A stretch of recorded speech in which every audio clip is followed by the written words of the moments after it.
Hello guys, मेरे पास ना एक ये सूट आया था स्टिचिंग के लिए।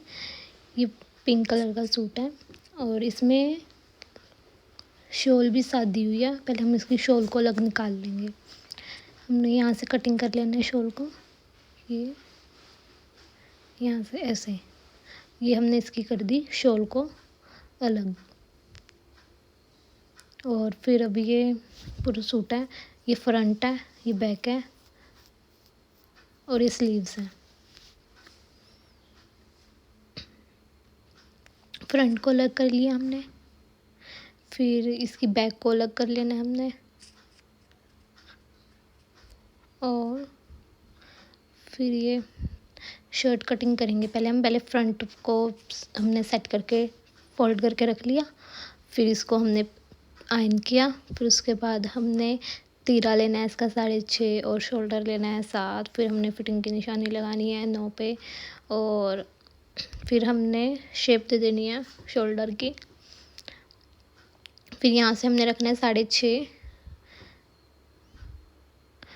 और फिर हमने यहाँ से इसकी फिटिंग रखनी है 7 और यहाँ से हमने रखना है 15 14.5 रख सकते हैं, ठीक है।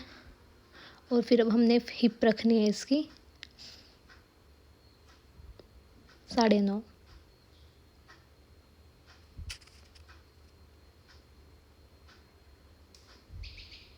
फिर हम इसे शेप दे देंगे ऐसे।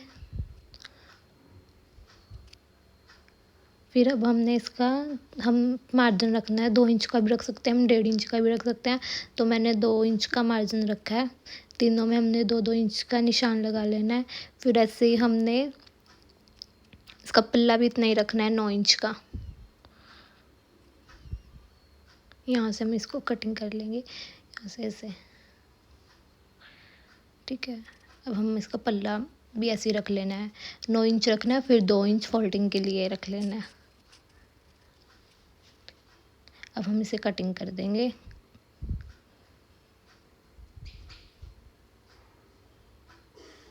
ये हमारी फ्रंट कटिंग हो गई है। अब हम बैक को भी ऐसे ही डबल फोल्ड करके रख लेंगे। फिर हमें इसको आयरन करके अच्छे से फैब्रिक को सेट कर लेना है। फैब्रिक को सेट करने के बाद हम इसके ऊपर फ्रंट फैब्रिक रख देंगे। फ्रंट फैब्रिक रख के हमने उसी मार्जिन से उसको काट लेना है। जैसे हमने फ्रंट की कटिंग करी है वैसी सेम कटिंग हम बैक की भी कर लेंगे। ऐसे कटिंग करने के बाद हमने एक्स्ट्रा फैब्रिक को उठा देना है। ये हमारा फ्रंट पल्ला है और ये हमारा बैक पल्ला है। अब हम क्या करेंगे, एक पल्ले को उठा लेंगे बैक वाले को। अब हम फ्रंट वाले को दोबारा से सेट करके रखेंगे। अब हमने क्या करना है, अगले शोल्डर में काट डालनी है। हमने क्या किया, जो हमने 7 इंच का शोल्डर लिया था उसका हाफ़ कर लेना है 3.5। फिर जो जहाँ पे 3.5 आया वहाँ से हमने हाफ़ इंच का मार्जिन लगा के फिर हमने इसको राउंड में ऐसे कट कर देना है।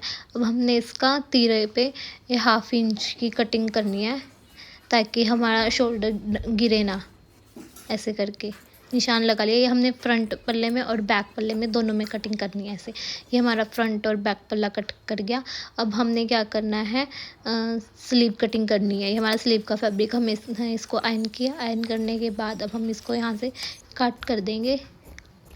यहाँ से अब ट्राउज़र का अलग कर लेना है हमने यहाँ से फैब्रिक को। ये हमारा एक साइड स्लीव का आ जाएगा और एक साइड हमारा ट्राउज़र का बच जाएगा। अब हमने स्लीव के फैब्रिक को 4 फोल्ड कर लिया। हमने पहले लेंथ का निशान लगाया, फिर उसके बाद हमने शोल्डर का निशान लगाया। उसके बाद 3 इंच डाउन किया, उधर से 3 इंच लिया। फिर हमने शेप दे दी शोल्डर को। फिर हमने मूरी पे निशान लगाया 6 इंच का और 2 इंच का मार्जिन रखा। फिर यहाँ से भी 2 इंच का मार्जिन रख के फिर हमने फिटिंग की निशानी लगाई। फिर उसको हमने यहाँ से ऐसे करा। फिर हम देखो तो हमारा एक्स्ट्रा बहुत फैब्रिक बच रहा है। फिर हमने दोबारा से निशानी लगाई शोल्डर की निशानी लगाने के बाद फिर हमने नीचे मूरी की निशानी लगाई। फिर हमने फिटिंग की निशानी लगाई। फिटिंग की निशानी लगाने के बाद हमने एक्स्ट्रा मार्जिन रख के उसको कट कर लिया स्लीव को।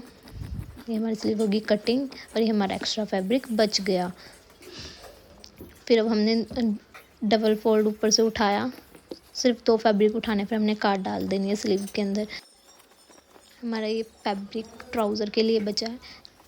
अब हमने ट्राउज़र के फैब्रिक को सेट करके रख दिया। अब हमने नीचे से निशान लगा लेना जहाँ तक हमने इसकी लेंथ रखनी है। अब हमने इसकी लेंथ रखनी है 37 पे हमने निशान लगा लिया। हमारी हिप है 38 के अंदर हमने 2 इंच का मार्जिन रखा। 40 का फोर्थ हिस्सा बना 10, तो हमने 10 इंच पे निशान लगा लिया। 10 के बाद फिर हमने 2 इंच एक्स्ट्रा मार्जिन रखना है आसन के लिए, तो हमारे पास फैब्रिक एक्स्ट्रा था, तो हमने क्या करा 12 रखते हुए फैब्रिक को रख लिया। ठीक है, तो अब हमने क्या करना 10 इंच पे निशान लगाया। 10 इंच पे निशान लगाने के बाद हमने ऊपर 2 इंच का एक्स्ट्रा मार्जिन रख लिया फोल्डिंग के लिए। अब हमने क्या करना है आसन पे लगाना है। हमने 12 या 13 इंच का आसन रख सकते हैं, हमने 12 इंच का रखा। ठीक है, तो हमने आसन पे शेप दे दी। ठीक है, अब हमने क्या करना है यहाँ पे जहाँ पे आसन था उसका सेंटर कर लेना, फिर हमने नीचे का सेंटर कर लेना है। फिर अब हमने क्या करना है, जैसे हमने 6 इंच की मूरी रखनी है, तो हमने क्या करना है सेंटर से 3 इंच इस साइड लेना है, 3 इंच उस साइड लेना है, ऐसे रख लिया। ठीक है, अब हमने करना है लेग शेप पर से हमने इसकी शेप दे देनी है। फ्रंट वाली आगे वाली शेप हम ना फ्रंट पल्ले की और बैक पल्ले की दोनों की इकट्ठी देंगे। अब हमने इसको कटिंग कर लिया है, अब हमारा ये फ्रंट वाला कटिंग हो गया। अब इसके हम ना बैक वाले के ऊपर फ्रंट वाले को रख देंगे, फिर हम बैक वाले की कटिंग करेंगे। अब पहले बैक वाले को हमने अच्छे से आयन किया। आयन करने के बाद हमने बैक वाले के ऊपर फ्रंट वाला फैब्रिक रख दिया। अब हमने क्या करना है 2 इंच का मार्जिन लेते हुए यहाँ पे पहले हमने निशानी लगा लेनी है ऐसे। फिर अब हमने आसन की शेप दे दी और ठीक है, अब हमने ऊपर से क्या करना है फोल्डिंग के लिए, ताकि हमारा ट्राउज़र ना बैठे, अगर हम खींचे ना तो हमने 3 इंच रखना है ऊपर से। फिर हमने उसको शेप दे देनी है। अब हमने इसकी कटिंग कर देनी है। अगर आपको वीडियो अच्छी लगे लाइक शेयर कमेंट करना और चैनल को सब्सक्राइब करना। Thank you.